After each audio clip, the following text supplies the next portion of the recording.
U.S. will handle it, but he hasn't elaborated as to how the U.S. will handle the mounting North Korean crisis.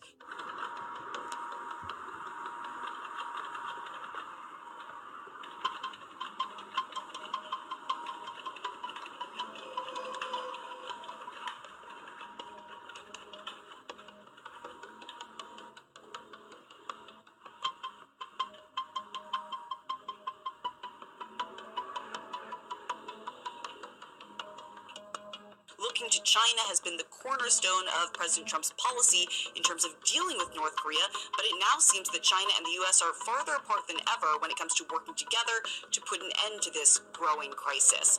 U.S. officials, including the president himself, has said that China has failed to use its leverage, its economic leverage in the region, to rein in North Korea, to try and put an end to its nuclear program.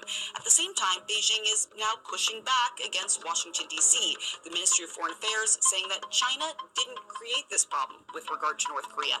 And now China's ambassador to the UN calling on both Pyongyang and D.C. to work to lower the tension on the region.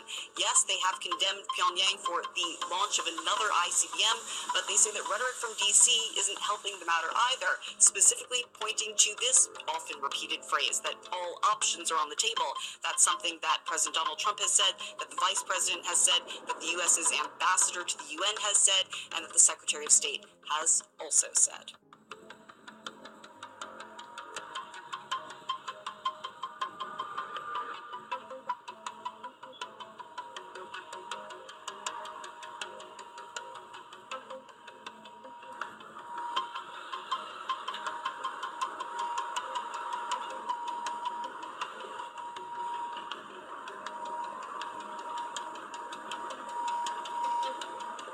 Meantime, the time for talk is over. UN Ambassador Nikki Haley sending a clear message to North Korea following the rogue regime's latest nuclear test.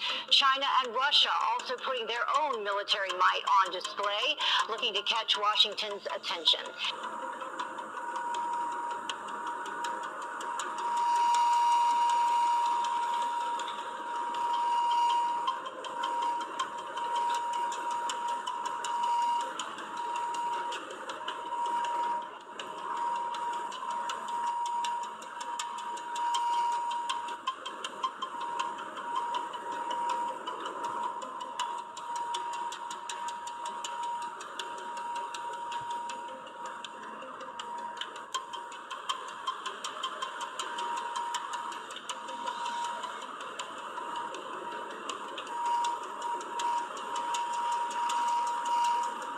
Secretary of State Rex Tillerson sent a clear message to North Korea on Tuesday saying the United States wants to talk. The United States will test an intercontinental ballistic missile less than a day after that announcement. North Korea conducted its own successful missile launch on Friday night. That missile landed in the Sea of Japan, close to where an Air France passenger plane had flown minutes earlier. Experts believe it had the range to hit major cities in the U.S. In response to the launch, the U.S. flew strategic bombers over the Korean peninsula, and President Trump expressed disappointment in China. Secretary of State Rex Tillerson addressed the issue at the State Department on Tuesday. Let's take a listen to some of that. We have reaffirmed our position towards North Korea, that what we are doing, we do not seek a regime change. We do not seek the collapse of the regime. We do not seek an accelerated reunification of the peninsula. We do not seek an excuse to send our military north of the 38th parallel. And we're trying to convey to the North Koreans, we are not your enemy. We're not your threat, but you are presenting an unacceptable threat to us.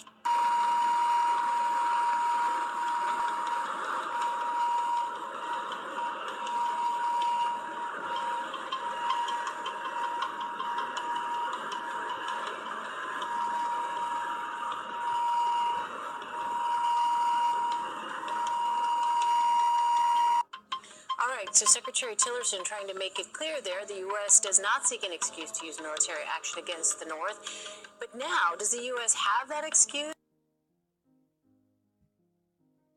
If not, under what circumstances could there be a justification? Well, I think Tillerson was drawing a distinction between military regime change and other possible options. Many experts think one of the only things that might trigger North Korea to use nuclear weapons is if it believes its regime was at risk, if the United States was going to invade and overthrow it. So I think Tillerson was trying to reassure them on that front. But serious experts in Washington now are talking about other possible options of using our missile defenses to intercept the next North Korean missile test. And some are even talking about conducting strikes in North Korea on the next North Korean tests. If North Korea actually attacked the United States or its allies, I think there should be little doubt that the United States would have an overwhelming and effective military response. Well, what would be the risks for an attack on the North? Well, North Korea has one of the more capable militaries on Earth. We think that they have nuclear weapons, possibly already capable of reaching U.S. allies and bases in the region. They have large amounts of artillery on the border that would be capable of holding at risk Seoul and U.S. forces there, the major city of a U.S. ally. And they have a large standing army, so a major war with North Korea could be the largest war the United States has been in since the last Korean War 60 years ago.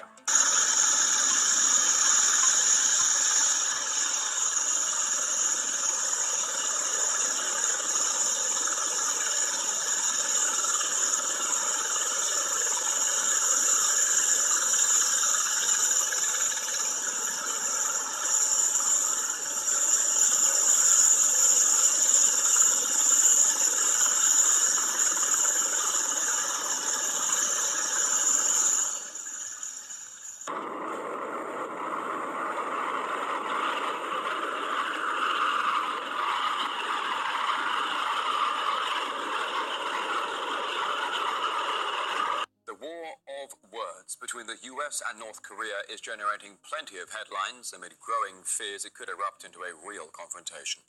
And even Trump's military advisor is ringing the alarm. I think we're not closer to war than a week ago, but we're closer to war than we were a decade ago. And this has been a problem that we've procrastinated on for a long period of time. And now it's coming to a head where the threat from North Korea, not only to the United States, but to the world, is very, very clear. And it seems many people have taken the bait. Google searches in the US for how to survive a nuclear attack are outtrending classics like how to get rich and how to be happy. And the media is certainly helping to stir things up. People begin weighing their disaster plans. Nuclear warhead, it could land in Hawaii in 20 minutes. This is an existential threat to the United States. Additional information on radiation from a potential nuclear blast. So where does that leave us now? Well, only a few days into Trump's verbal with Kim Jong-un, a survey showed almost 80% of Americans believe North Korea is capable of launching a missile that could hit the US.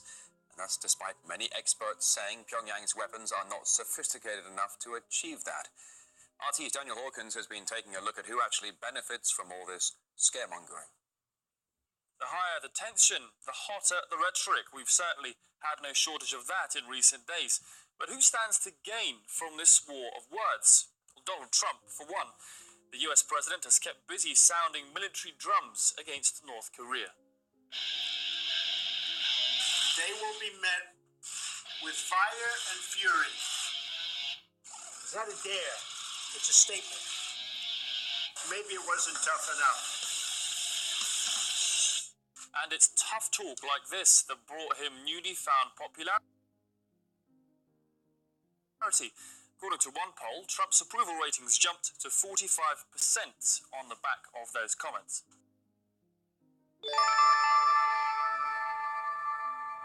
Next on the list, the North Korean army.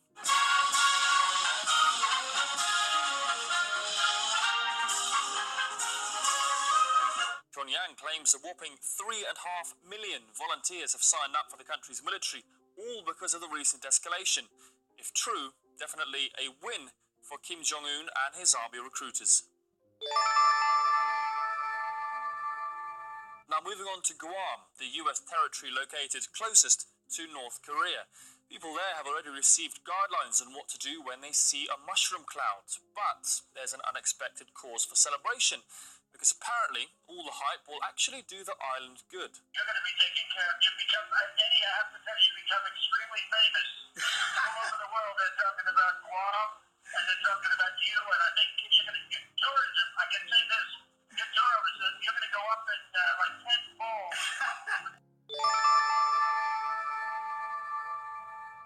And where there's war, or even the talk of one, there's always big money. And this time, it's 10 points for the bunker business. Sales are apparently going through the roof on the wave of apocalypse hysteria. Now, with military tensions running high, bomb shelters are, alas, making a comeback. Clyde Scott helps people who are really rich and really freaked out. His clientele has changed from people afraid Obama would take their property to those afraid Trump will start a nuclear war. All this drama with North Korea, it's paying off in a big way for this company. Take a look at what they are selling here. These are massive bomb shelters. And one such company is even inviting people to form an entire survival community. If all that nuclear Armageddon talk has you scared for your life, you can move to one of these bunkers scattered around a whopping 20 square kilometers in South Dakota. Yet another firm says they're completely sold out. Our inventory did sell out, but we have the capacity to manufacture at least 1,000 shelters a year and supply many countries around the world.